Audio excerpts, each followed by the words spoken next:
passive aggressive. Sorry.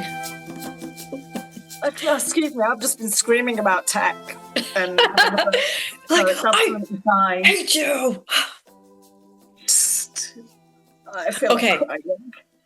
To go along with this whole like tech thing, can you hear my son in the background gaming?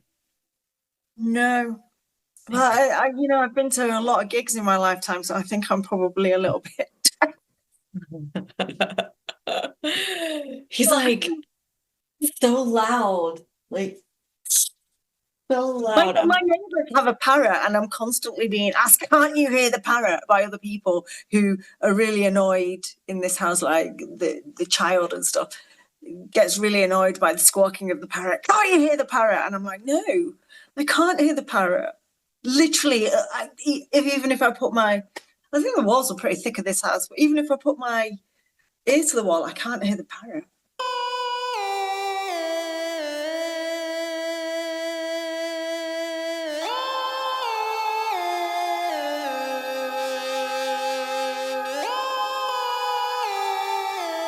I have to go back into my memory archive and think about what they were. But yeah, I think in terms of like that Leeds Fest 2002, that was pretty loud and unpleasant. And I'm not a big Weezer fan.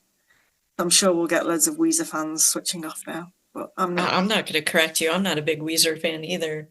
I mean, I'll listen to like Hash Pipe or whatever, but that's about it. I don't really care for them at all. Not in the least. They're like one of those bands. I was having this conversation with someone. They're like one of those bands that everyone knows, like Buddy Holly.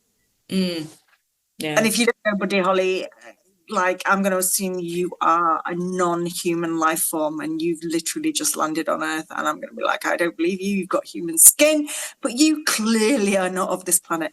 And it's the same with like Blink 182. Even if you don't like Blink 182, you know all the small things. There's so many bands like that. So, but anyway, the reason why I wanted to move it to Google Meet so I can record is because I told you I've got sound files to play with in the meeting now, which if I can't get Google Meet, other platforms for meeting are available. I should say that for balance. Not that we're an independent podcast, so it's fine. But if I can't get Google Meet sorted, I'm going to be really, really upset because I've got a Moomin update. I've got actual Moomin update. I know this isn't the focus of the podcast, and I know that the Moomins isn't the way we want things to go. It's a serious podcast about music and mental health, as well as being quite amusing at times. But I am quite excited about the Moomin update. Like, I've literally not wrote up the script for the second episode, but I have spent a lot of time on YouTube looking finding Moomin. Moomins. That's funny. That's funny. I've got a sound file to play, which I'm quite excited about. I literally, even if everyone hates the rest of episode 2, like you can't. This Moomin update is going to be so. I can't wait. I'm just going to be like, I might not even do the rest of the podcast. I might just play the Moomin sound file and then do a mic drop and leave.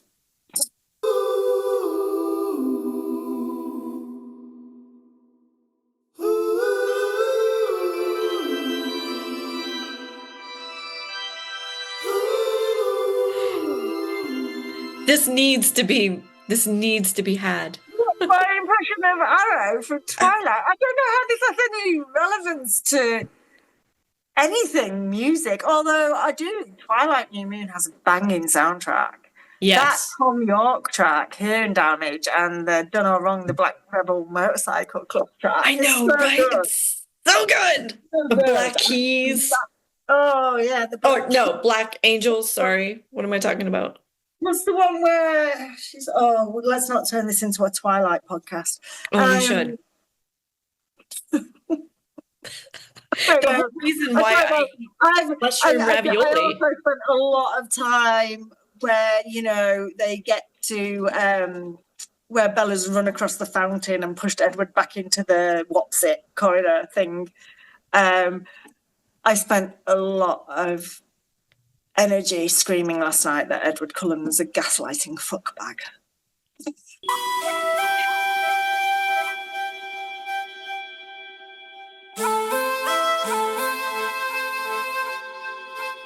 So I'm going to make a great point. Go on then. this may be a music podcast, but you're like, how does this relate to mental health? Well, I'll tell you why. Because right now we're gonna need all the humor and laughs and goodness that we can possibly get. This is the only thing that's going to save us at this point. Yeah. And actually, I have a thing for the intro that I want to talk about, and I don't know whether I should just talk about it now and reiterate it in the actual episode. Ooh, yeah. But like, I feel that a lot of people get quite sniffy about people who laugh about mental health. You know, it's not that I'm necessarily laughing at people who've got mental health issues. I would be the last person, given the experiences that I've had, to laugh. You know, I laugh at my own mental health. I laugh at my own experiences. I make light of them with dark humor because I feel if you can't do that, you're keeping it such a closed off, serious thing that must be treated with reverence, that it's sort of perpetuating that taboo that people can't open up. People don't feel comfortable about it because it's like should be talked about in hushed tones and things like that. And I hate that. That's why it's so important for me to be able to make jokes about it, even if it is jokes about my own mental health. It doesn't mean I'm invalidating what I went through, and it doesn't mean I'm being insensitive to anyone else or what anyone else is going through. It's just that's what I believe, and that's how I feel. There's such a taboo around mental health, and it's so strange to me because literally everyone is affected at some point in their life with some kind of issue one way or another. So it's kind of like find the And everyone humor. deals with things their own unique way. Of course they do, their own individual way. I'm not saying everyone would want to laugh about experiences. When I was deep in the mire of my really major depression, I didn't laugh. I didn't want to laugh. I didn't do anything. I was just terrified most of the time. But obviously, sometime onward from that, I can laugh about it and I can look at it with that kind of gallows sense of humor and a wry smile because I'm lucky I survived it. But also, I didn't ever want it to be a subject, especially within my family, that no one could ever talk about.